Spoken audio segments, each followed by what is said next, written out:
Oke guys, sekarang kita udah ada di Kota Tua ya. Sekarang kita akan masuk ke dalam museumnya. Iya guys, museumnya guys.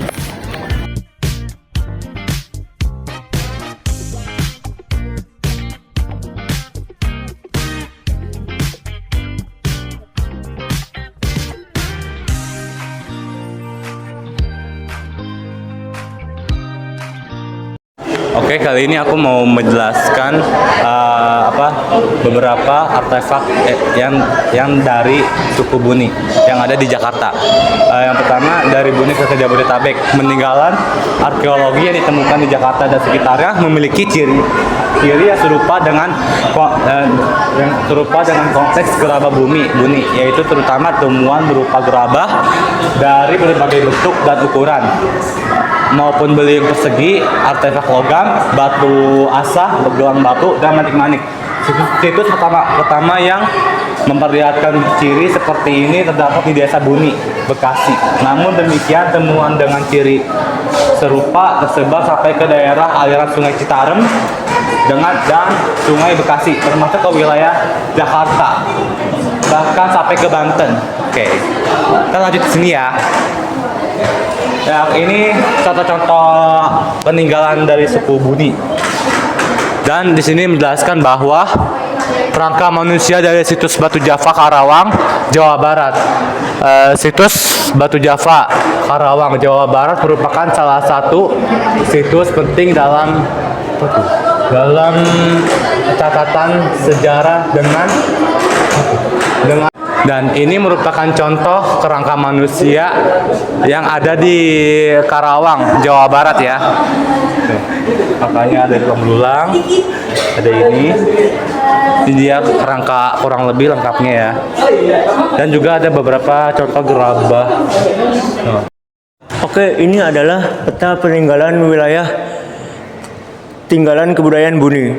Dan kebudayaan Buni tinggal di daerah Karawang. Oke, kita selanjut lagi ke gerabah Buni. Oke, gerabah Buni adalah ini contoh-contohnya.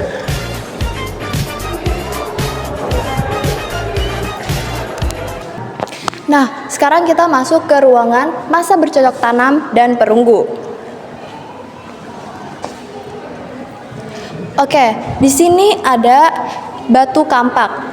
Ada batu kampak beliung dan ada batu kampak belicung.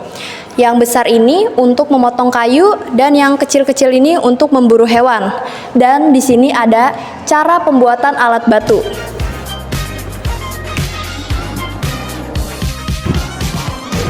Nah, lanjut di sini ada gelang berwarna putih dan coklat.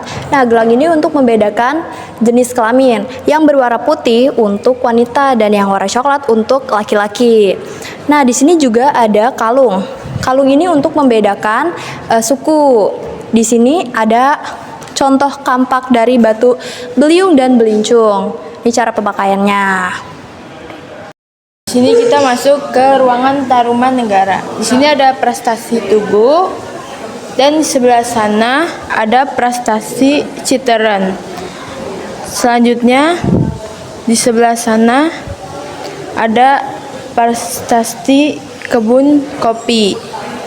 Di sini ada telapak kaki gajah yang ditunggangi Raja Purnawarman.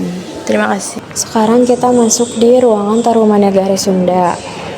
Di sini ada yang namanya Arca Ganesha dan di sebelah sini ada yang namanya Arca Durga Kali.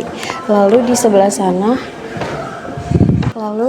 sana ada yang namanya Arca Wisnu Cibuaya 1.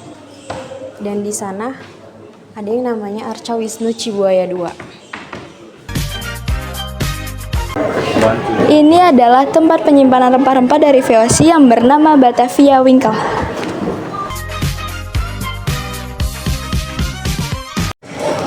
Ini adalah miniatur kursi panjang. Dan di sini ada miniatur kursi. Ini ada kotak penyimpanan dan di sini ada wadah timbang beras. Selanjutnya di sini ada alat ukur bahan bangunan. Nah, di sini ada batu timbangan. Selanjutnya ada alat ukur bata. Di sini ada alat ukur genteng.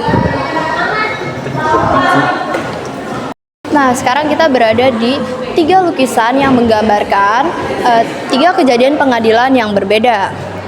Nah, di sebelah kiri ada Raja Persia yang memerintahkan hakim yang korup, Sisamnes, untuk dikuliti. Kemudian, putra Sisamnes diangkat menggantikan ayahnya dan kulit ayahnya dipakai untuk melapisi kursi hakim. Nah, yang kedua, ada Raja Solomon yang mengadili seorang bayi yang diperebutkan oleh 2 orang wanita yang keduanya mengakui sebagai ibu kandungnya. Ketika sang raja mengancam untuk membelah bayi itu menjadi 2, salah seorang wanita kemudian menangis dan mengatakan untuk memberikan sang bayi kepada wanita yang lain demi menyelamatkan nyawa bayi tersebut. Sang raja kemudian memutuskan bahwa perempuan inilah ibu dari si bayi. Nah, yang sebelah kanan ada Raja Zelukos dari Lokri siap mengorbankan salah satu matanya untuk menyelamatkan satu mata putranya yang harus ditusuk kedua matanya karena berzina.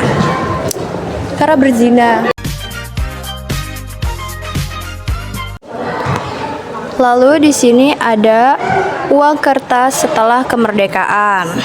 Ini ada uang koin. Ini uang koin Inggris dan di sini ada uang kertas Jenderal Sudirman. Ini uang kertas masa pendudukan Jepang. Oke, kali ini kita berada di Kampung Omelanden. Nah, dan di sebelah belakang saya di sini ada beberapa furnitur pada zaman peninggalan Belanda yang melahirkan sebuah kota baru ya. Di sini. Dan di sini terdapat beberapa lemari, meja, dan di sini untuk mungkin buat rapat mungkin ya. Dan beberapa laci ya yang bisa kita pegang di sini. Nah ya, ini lemari kali ya.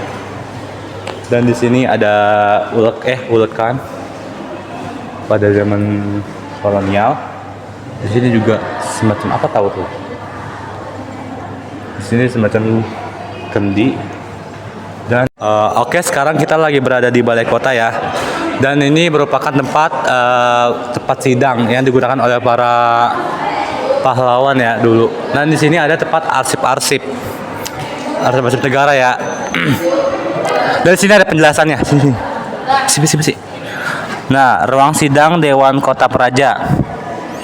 Tuh, ruang ini dahulu dipakai sebagai ruang sidang Dewan Kota Praja Kota Batavia. Tidak diketahui mebel-mebel macam apa yang dahulu ada di ruang ini. Nah, selanjutnya ya. Nah, di sini ada tempat duduk dan meja yang digunakan untuk sidang atau rapat. Nah, sebelah sini. Nah, di sini ada lini masa, ada penjelasan secara rinci mengenai perkembangan bangunan tersebut. Gitu. Dari balai kota kembar, perubahan isi gedung, border, dari balai kota menjadi Museum Jakarta, dan ada patung setengah badan oleh Dewa Hermes. Oke. Dan ini merupakan ini ada lagi nih furnitur arsip. Lemari buku. Lemari buku. Oke, sekarang kita ke sebelah sini ya. Ke sini.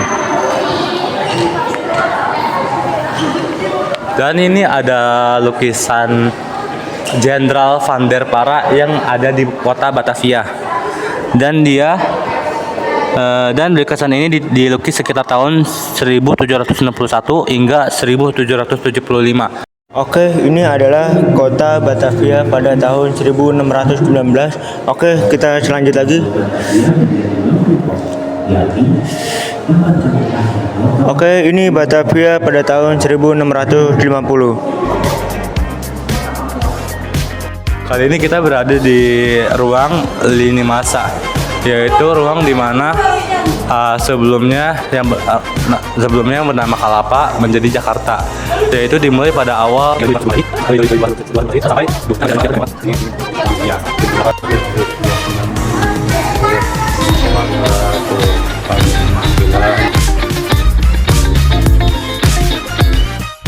Oke, kali ini aku bersama kakak siapa? Kak Andito. Ya. Aku Peras. Oke, kali ini aku akan ngasih pertanyaan 5W dan 1H ya, Kak. Mohon izin ya. Untuk pertanyaan pertama, apa saja benda-benda bersejarah yang ada di Museum Fathahillah ini? Untuk benda-benda bersejarah, salah satunya ini mural yang dilukis oleh Haryadi Sumodijoyo. Nah, tapi mural ini tidak selesai dilukis karena Pak Sumodijoyo wafat pada pembuatannya. Oke, next ya. Siapa tokoh yang pertama kali menggagas atau mendirikan museum? Untuk tokoh atau orang yang menggagaskan ini dijadikan museum, itu adalah Pak Ali Sadikin. Oke. Dia lahir pada tahun berapa? Museum ini, Iya. museum ini tahun 1707. Oke. Pertanyaan yang ketiga. Kapan pertama kali museum ini didirikan? Museum ini pertama kali didirikan itu pada 10 Januari ya, 10 Januari 10 Januari 1707 dan dikembangkan oleh selesai dibuat oleh apa? Abraham von Rebek di 25 Juli 1710. 1710. Oke. Pertanyaan yang keempat, di mana lokasi museum berada? Museum ini. Lokasi museum ini berada di Jalan Taman Fathahillah, Kecamatan Pinangsia, Kelurahan Pinangsia, Kecamatan Taman Sari. Oke.